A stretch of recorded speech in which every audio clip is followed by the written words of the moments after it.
Hey, you alright? It is 5 minutes to 8 in the morning. It's a frigid one again, and another cold snap has gone back down to 0 degrees.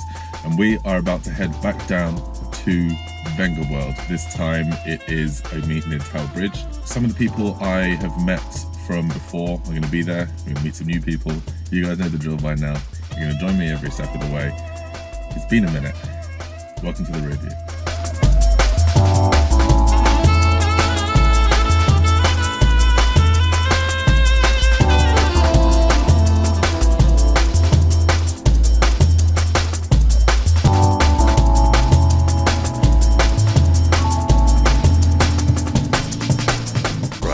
I've made it to this week's Vengaworld.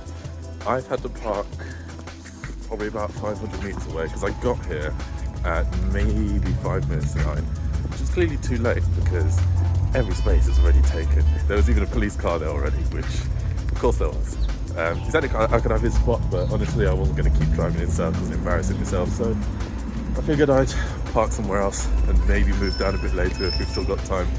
But I've got my camera and I'm headed there now. Really put it up. A couple of nice things got past. Hopefully we'll bump into Chapman again. A bit in the way, and then it's double yellow, and then it's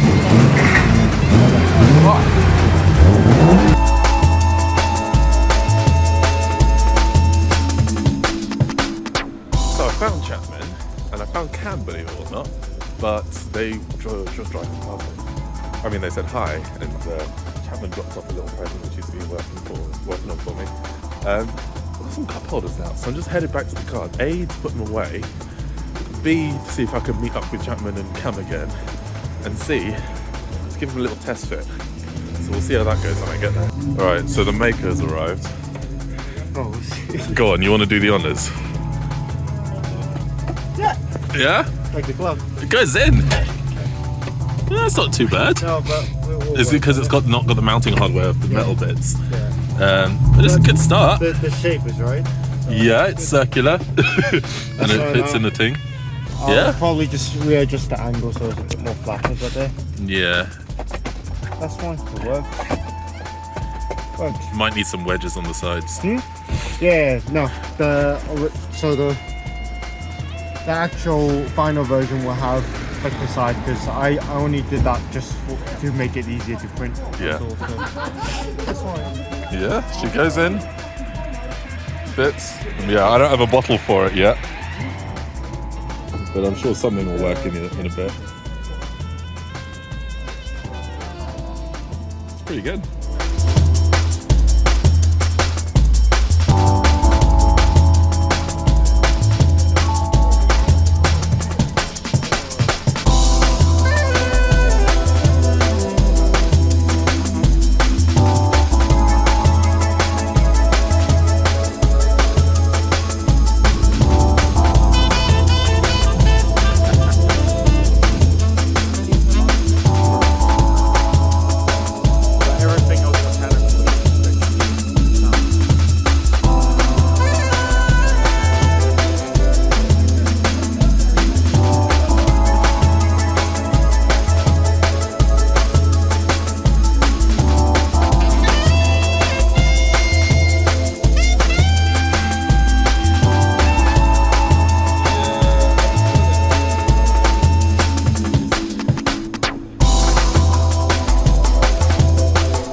Alright, so usually what I do when I go to meets is I'll have a walk around and I'll talk to people. However, this time at Vengaworld, I was too busy talking to people and making new friends. I had my camera on my waist the entire time. I got some B-roll, which you'll probably see.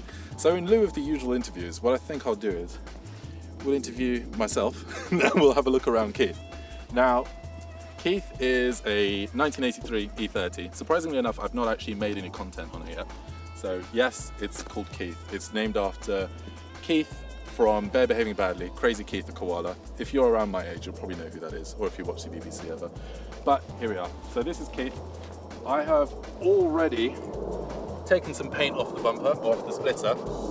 I was on my front drive and I went over a ledge that I shouldn't have and backed off before realising. So the whole thing came off, but I've managed to get it stuck back on, so that's good.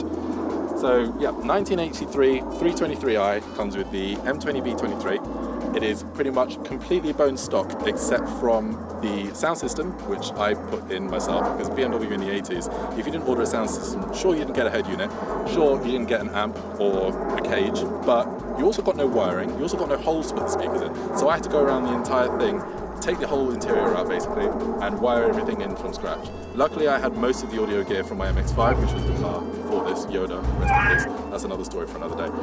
And I put most of it in here. Let me pop the bonnet and we'll have a look underneath, because the only thing that's not stock is the exhaust. And it's about as non-stock as exhausts come, because it's completely custom from the manifolds all the way back. If we come over here and have a look, it is a manifold all the way back, so it sounds great. But that doesn't mean it's fast. It's pumping out about 150 horsepower and 150 pounds-feet of torque, there or thereabouts. Granted, that was in 1983, so who knows if it's still got any of those horses. But aside from that, the only other thing we've got to look at is in here. We can start from the back, and if you have a look in the rear window, you can see that we've got Focal speakers. They are Focal all round, 2 in the back, 2 in the front. And the little party piece is I no longer have a rear armrest. Instead, if we can get past all the crap that I keep in the back of my car when I'm not driving it, I have a subwoofer. Now that is a box that I had to make from scratch. It's just basically 4 bits of MDF and some felt over the top. It's a 6.5-inch ground zero, and the difference, people always say bigger subs are better, but I feel that if you have a sub and you put it in the right size box, you will get ample bass. I don't want anything that would completely overpower it. Now, having said that, I do quietly want a little bit more bass, but this is a sealed box, so that means controlled, it means relatively flat response.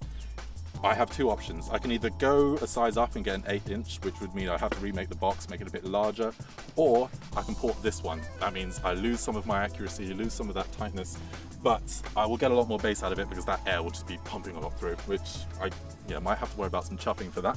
But yeah, I haven't got that many plans for this car. Now I paid, I'm not going to tell you how much I paid, but I already paid more than I'd care to admit. So I would like to be able to keep that kind of money. People are already offering me more than I paid for it, which is good, but I don't want to do anything stupid or irreparable. I say irreparable or irreversible. So she's pretty much entirely stock. The interior is in great shape. The dash is completely uncracked, and I intend to keep it that way. If anybody knows anybody that makes dash covers for these cars, I can't seem to find a decent one anywhere, and the ones that are on eBay tend to be like faux leather, and yeah, it will protect the dash, but I want it to at least look good. I don't want any extra reflections, so it's going to be a bit of a task, but all I'm going to do to it is probably get some wheels, probably get some springs, because I'm sure you can see she sits quite high as is, so I want to drop it down a little bit, get some wheels. I'm thinking maybe C4 Corvette salad shooters.